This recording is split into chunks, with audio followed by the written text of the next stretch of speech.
নমস্কার বন্ধুরা, রন্ধনে বন্ধনে আপনাদের অনেক অনেক স্বাগত। আজ নিয়ে এসেছি পায়েসের রেসিপি। সেজন্য 1 লিটার দুধ একটা পাত্রে রেখে গ্যাসটাকে হাই করে দেব দুধটা ফুটে ওঠার জন্য। অন্যদিকে একটা বাটিতে দেখুন আমি চাল নিয়েছি। আমি মেপে চাল নিইনি, আমি দেখিয়ে দিচ্ছি কতটা চাল। এইটুকু চাল প্রথমে নেব, তারপরে ওই একই পরিমাণে চাল আরেকবার নেব। মোট 1 লিটার দুধের জন্য এইভাবে এইটুকু চাল আমাদের দরকার হবে। চালটাকে ধুয়ে রেখে দেব। অন্যদিকে দুধটা দেখুন ফুটে উঠেছে। দুধটা যখন ভালো করে ফুটে যাবে তখন গ্যাসটাকে সিমে রেখে দুধটা ঘন হওয়ার জন্য অপেক্ষা করতে হবে। মাঝে মাঝেই দুধটা একটু নেড়ে দিতে হবে, নাহলে তলায় কিন্তু পোড়া লেগে যাবে। পায়েস রান্না করা খুবই সোজা, খালি সিমে রেখে কিছুক্ষণ বাদে বাদে একটু নেড়ে দিলেই হয়ে যায়। পায়েস বসিয়ে আপনারা অন্য কাজও করতে পারেন, মাঝে মাঝে একটু পায়েসটা নেড়ে দিয়ে আবার অন্য কাজও করতে পারেন। আমার রেসিপিগুলো যদি আপনাদের ভালো লাগে তাহলে প্লিজ লাইক এবং শেয়ার করে দেবেন, এবং প্লিজ আমার চ্যানেলটাকে সাবস্ক্রাইব করে দেবেন। পাশে থাকা বেল আইকনটা প্লিজ প্রেস করে দেবেন, যাতে পরবর্তী রেসিপিগুলো আপলোড করলে তার নোটিফিকেশান আপনারা পেয়ে যান। এইভাবে কিছুক্ষণ অপেক্ষা করতে হবে দুধটা একটু ঘন হওয়া পর্যন্ত।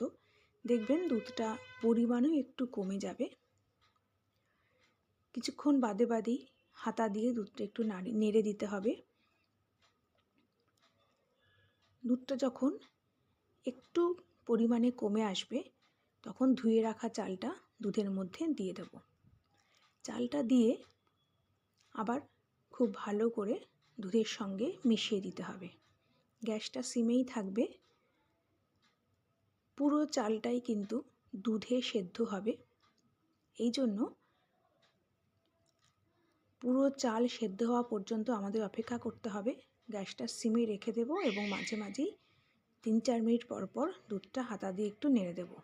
দেখবেন কিছুক্ষণ বাদে বাদে দুধটা এরকম ফুলে উঠবে, তখন নেড়ে দিলেই আবার ঠিক হয়ে যাবে। এই সময় সামান্য একটু নুন, 1 চিমটে নুন দুধের মধ্যে মেশাতে হবে, তাহলে পায়েসের টেস্টটা একদম পারফেক্ট হয়। নুনটা না দিলে পায়েসের টেস্ট একটু পানসে হয়ে যায়, সেই জন্য নুনটা অবশ্যই দেবেন, তাহলে পায়েসের টেস্টটা খুব সুন্দর হয়। নুনটা দিয়ে আবার মিশিয়ে দেব, গ্যাসটা সিমে রেখে আবার মাঝে মাঝে একটু নেড়ে দেব। এভাবে করতে করতে যখন চালটা একদম সেদ্ধ হয়ে যাবে তখন একটা মাঝারি সাইজের বাটির 1 বাটি চিনি দুধের মধ্যে দিয়ে দেব। চিনিটা দিয়ে আবার পুরো দুধের সঙ্গে খুব ভালো করে মিশিয়ে নিতে হবে। চিনিটা দেওয়ার পরে পায়েসটা একটু পাতলা হয়ে যাবে, তাই একটু ঘন হওয়ার জন্য আবার অপেক্ষা করতে হবে। চিনি পুরো গলে গেলে আপনারা মিষ্টিটা একটু চেক করে নেবেন। যদি আপনাদের মনে হয় আরও মিষ্টি লাগবে তাহলে আপনারা একটু চিনি দিতে পারেন, কেননা কেউ মিষ্টি বেশি খান কেউ কম খান, তো সেই জন্য বলছি। আমার আর চিনি লাগেনি, আমার ওই মিষ্টিতেই হয়ে গেছে।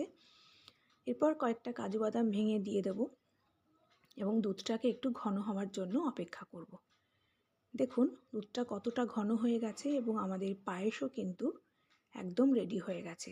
এই অবস্থাতেই পায়েসটা নামাতে হবে, কেননা পায়েস ঠান্ডা হলে কিন্তু ঘন হয়ে যায়। বেশি ঘন করে পায়েস নামালে ঠান্ডা হলে কিন্তু একদম শক্ত ক্ষীরের মতন হয়ে যাবে, খেতে ভালো লাগবে না।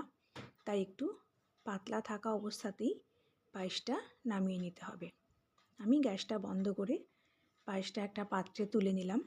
আমি কিশমিশ দিইনি, আপনারা ইচ্ছে করলে দিতেই পারেন। আশা করি আমার আজকের রেসিপিটি আপনাদের ভালো লেগেছে। পরের দিন আবার একটা নতুন রেসিপি নিয়ে চলে আসব।